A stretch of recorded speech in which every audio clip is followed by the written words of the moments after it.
रघु और चंद्रा सामान खरीदने के लिए शहर जाने के लिए निकल रहे थे। रघु ने माँ से कहा, माँ, हम लोग जरूरी सामान खरीदने के लिए शहर जा रहे हैं, आप घर का ध्यान रखना। वहीं पर बड़े भैया के घर पर भी उनसे मिल लूंगा। घर में दादी और बेटी सुधा रह गए थे। शाम होने को थी। दादी अंदर चली गई और सुधा बाहर खेलने के लिए निकल गई। बेटी सुधा, कहीं दूर मत जाना, यहीं आसपास खेलना। ठीक है दादी, मैं आती हूँ। सुधा अकेले खेल रही थी। इतने में उसे एक औरत दिखाई पड़ी। वे औरत धीरे धीरे सुधा के पास आ गई। बेटी, तुम्हारा नाम क्या है? जी, मेरा नाम सुधा है। बड़ा ही प्यारा नाम है बेटा। तुम अकेले खेल रही हो? मेरी सहेली कंचन अभी तक आई नहीं, मैं उसका इंतजार कर रही हूँ। मैं आपको क्या कहकर बुलाऊं? बिटिया, मैं तुम्हारी चाची लगती हूँ। चाची कहो। सुधा की सहेली के बारे में सुनकर औरत सोचने लगी। चाची, क्या हुआ? नहीं नहीं, मैं सोच रही थी कि तुम्हारी सहेली भी तुम्हारे साथ होती तो कितना अच्छा होता। हाँ, पता नहीं अभी तक क्यों नहीं आई। सुधा बेटिया, नदी की सैर करोगी? नहीं नहीं चाची, दादी ने दूर जाने से मना किया है। नदी के किनारे नाव वाली चुड़ैल रहती है। मैं तुम्हारी दादी को जानती हूँ, उनको समझा दूंगी। फिर नाव वाली चुड़ैल तो जलकर मर गई है, अब किस बात का डर है? नदी किनारे मैं तुम्हें फल भी खिलाऊंगी। ठीक है चाची, मैं आपके साथ आती हूँ। सुधा उस औरत के साथ नदी किनारे पहुँच गई और उस औरत ने उसे फल खिलाए। फिर नाव में बिठाकर नदी में घुमाना शुरू कर दिया। बीच बीच में उस औरत का चेहरा लाल हो रहा था और वे मुंह फेर रही थी। चाची, तुम्हारा मुंह लाल क्यों हो जाता है? बिटिया, मेरी तबीयत ठीक नहीं है, बुखार है, इसलिए मुंह लाल हो जाता है। चाची, मेरी सहेली कंचन आ गई होगी, उसको भी यहाँ लेकर आ जाऊं? कंचन का नाम सुनकर उस औरत के चेहरे पर खुशी दौड़ने लगी। हाँ हाँ, क्यों नहीं, एक से भले दो और दो से भले तीन। जाओ, उसे भी लेकर आओ, किसी को बताना नहीं। क्यों चाची? हम तीन जन आराम से इस नाव में सफर कर सकते हैं। उसे जल्दी लेकर आओ, मैं नदी के बीच में तुम्हें एक बहुत बड़ा कमल भी दिखाऊंगी।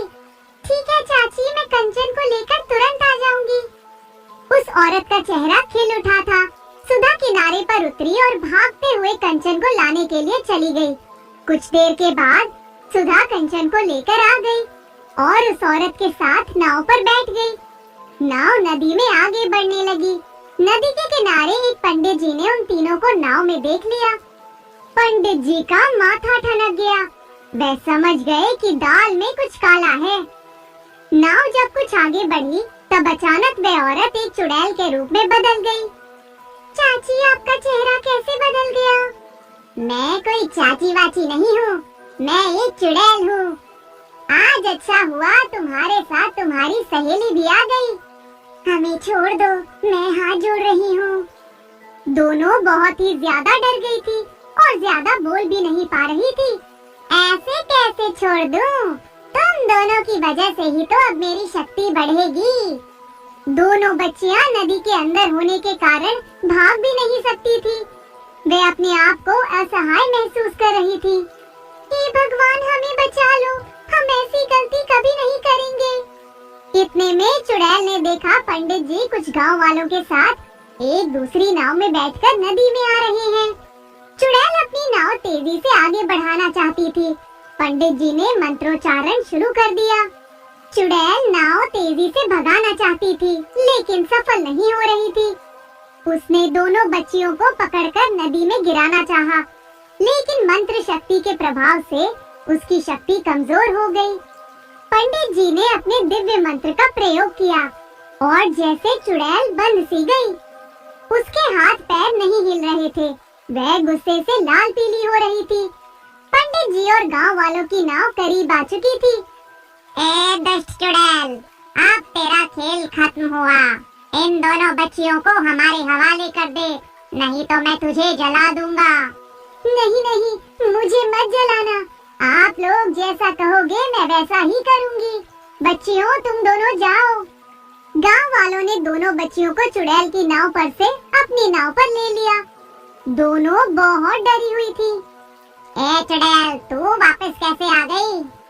आपके गांव वालों ने तो मुझे जलाने का पूरा इंतजाम कर दिया था। ये तो अच्छा हुआ कि नाव में आग लगने पर मैं नदी में कूद गई थी। गांव वालों ने सोचा कि मैं जल गई। दरअसल नाव जल गई, मैं बच गई। तू बच्चों को क्यों पकड़ती है?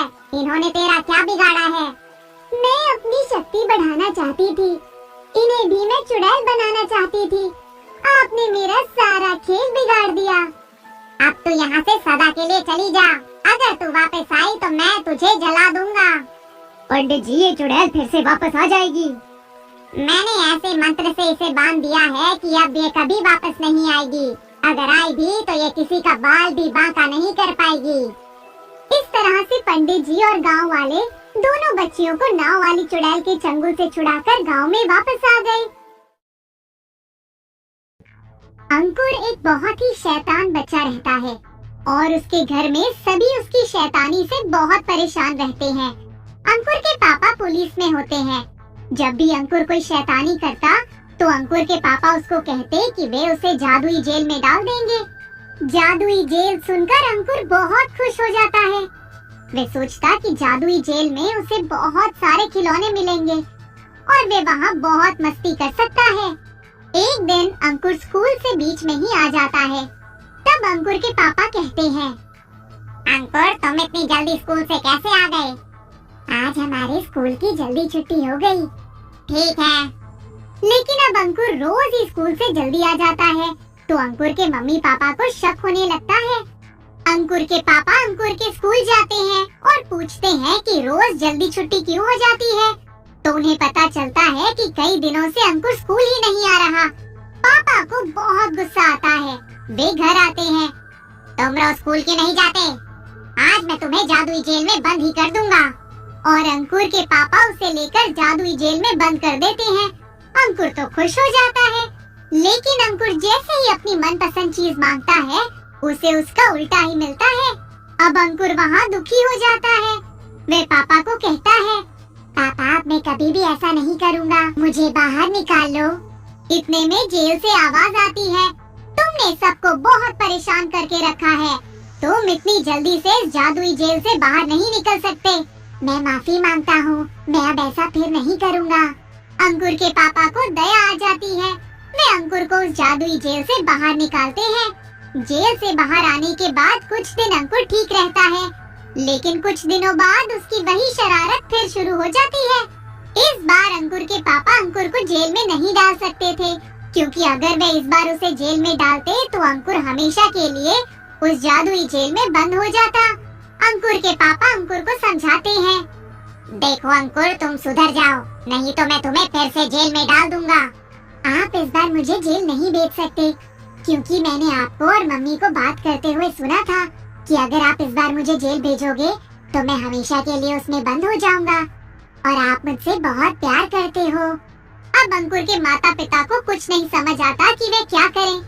फिर अंकुर के पापा को एक तरकीब सूझती है। वे वैसे ही एक नकली जादुई जेल बनवाते हैं, लेकिन गलती से वे असली जादुई जेल में अंकुर को डाल देते हैं।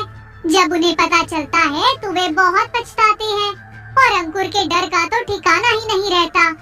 अंकुर बहुत माफी मांगता है, लेकिन जेल उसे छोड़ने को तैयार ही नहीं रहती। अंकुर, मैंने तुम्हें कहा था ना, ऐसी शरारत मत करो। पापा, मुझसे गलती हो गई। अंकुर के पापा जादुई जेल से बहुत बोलते हैं कि वे अंकुर को छोड़ दें।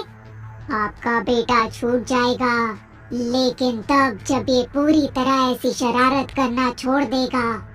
मैं शरारत नहीं करूँगा, मैं प्रॉमिस करता हूँ। जेल को जब पूरा विश्वास हो जाता है तो जेल अंकुर को छोड़ देती है और अंकुर को खूब सारे खिलौने और चॉकलेट्स भी जेल से मिलते हैं। अंकुर अब बिल्कुल ठीक हो जाता है और अपने मम्मी पापा से माफी मांगता है। मम्मी पापा, आप मुझे माफ कर दीजिए, मैं ऐसी गलती अब कभी नहीं